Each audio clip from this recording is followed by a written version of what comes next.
So, ayun. Mga kasubaybay. Alis tayo ngayon at susunduin natin si Commander kasi maybe out niya ngayon.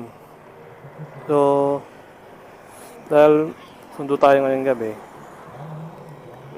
dadali natin tong mga napagliitan naming mga damit na dapat is tatapon na namin siya. Yan, dala ko na siya.